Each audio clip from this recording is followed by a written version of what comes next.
Gente, antes da prova de história, a gente vai fazer a correção da revisão de geografia, porque eu não fiz. Eu fiz de história e fiz de ciência, não foi? Aí eu vou fazer a correção da revisão de geografia. Aí depois a tia dá a prova para vocês. Então, primeira questão. Quais os povos que viviam por todo o território onde hoje é o Brasil? Os povos indígenas, certo? Quais os primeiros que são, quais os grupos que são parte da origem da formação do povo brasileiro? Indígenas, portugueses e africanos. Terceira questão. Os portugueses começaram a trazer pessoas de qual país para escravizá-las?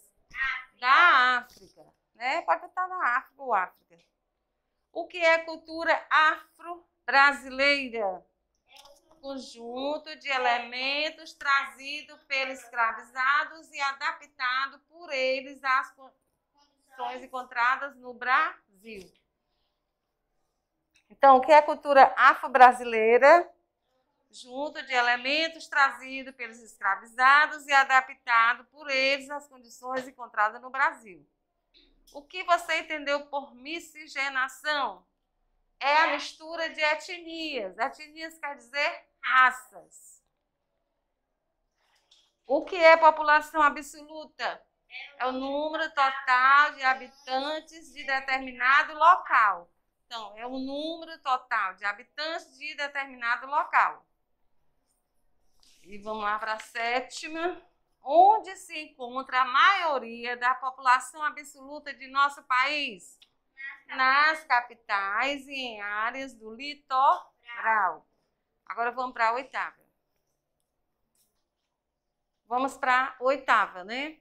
Que cálculo é feito para descobrir a densidade demográfica de um lugar? Então, deve-se dividir o número da população de um lugar por sua área. Isso é o cálculo. Deve-se dividir o número da população de um lugar por sua área. Nona. Como é formado o relevo brasileiro? É formado por planalto, depressões e planície. Décima. Descreva o planalto. Planalto. A superfície é pouco ondulada e com altitude variável acima de 300 metros. Planície. A superfície é plana com altitude em torno de 100 metros. Depressões. São as áreas mais baixas do que aquelas a seu redor, formada pelo desgaste de rochas e erosão. Certo? Tá dando para ver bem direitinho? E vamos lá para a 11ª. O que é litoral? E qual oceano que banha o nosso litoral, gente? Vai ser questão de prova, viu? Que é litoral? É a faixa de terra banhada pelo mar. Então, é a faixa de terra banhada pelo mar. E qual oceano que banha o nosso litoral? Oceano Atlântico. Muito fácil, né? Agora vamos para a 12ª. Vamos lá, gente, para a 12ª. Cite 3 cidades localizadas no litoral brasileiro. Eu tinha pedido 3, mas podem colocar 4.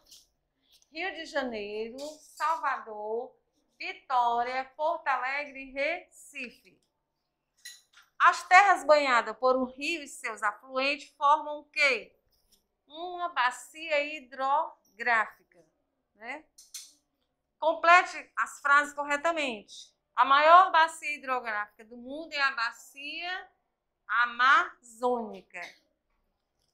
B. É a bacia constituída no território nacional pelo rio Paraná e seus afluentes. Bacia hidrográfica do Paraná. É a maior bacia exclusivamente brasileira. É a bacia hidrográfica do Tocantins-Araguaia. D. O Rio São Francisco nasce na Serra da Canastra e deságua no Oceano Atlântico. Então, ele nasce na Serra da Canastra e deságua no Oceano Atlântico. 15ª. Que países construíram a usina Itaipu Binacional? Brasil e Paraguai. Vai. Pronto, gente. Aqui foi a correção da revisão de geografia, que a prova é amanhã, não é? E agora a gente vai apresentar a prova de história, avaliação de história, que vocês vão fazer hoje, né? Todo mundo já estudou? Sim. Então vamos lá, avaliação de história. Complete corretamente as questões. O primeiro presidente civil da nossa história foi o principal produto da economia brasileira até a década de 1930 era a construção possibilitou o transporte de café das áreas produtoras até as indústrias e os serviços nas capitais atraíram para as. Segunda questão. O Brasil foi governado por presidentes civis, mas o poder ficava sob o domínio de poucas pessoas que formavam as oligarquias. Como é chamado esse período da nossa história? República oligárquica ou República da Espada? Presta atenção, viu, gente? Presta atenção. Terceira questão.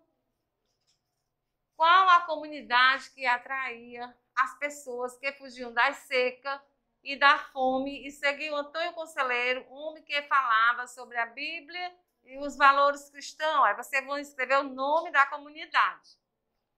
A revolta da Chibata foi um movimento organizado por quem? Quinta questão, o que eles reivindicavam? Sexta questão, mocinhas. Durante a revolta da vacina, que médico foi chamado para combater as doenças? Sétima questão. Qual foi o movimento organizado pela população porque não queria tomar a vacina obrigatória contra a varíola? Revolta da Chibata ou revolta da vacina? Aí marca o certo, viu? A oitava, atenção, responda com atenção. A greve geral aconteceu em que estado? O que os trabalhadores reivindicavam? Nona, relacione as questões corretamente. Política, café com leite, voto do cabresto, cotidiano dos operários nas indústrias e o conflito do contestado. Aí vocês vão relacionar aqui. Vão ler e relacionar. Prática em que muitas pessoas votavam nos candidatos indicados pelos mais ricos e poderosos, coronéis. Aí relaciona. Lê e relaciona.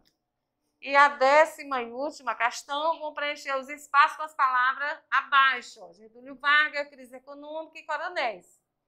No final da década de 1920, o Brasil foi marcado por uma transformação na economia e na política. O país foi afetado pela... Aí completa.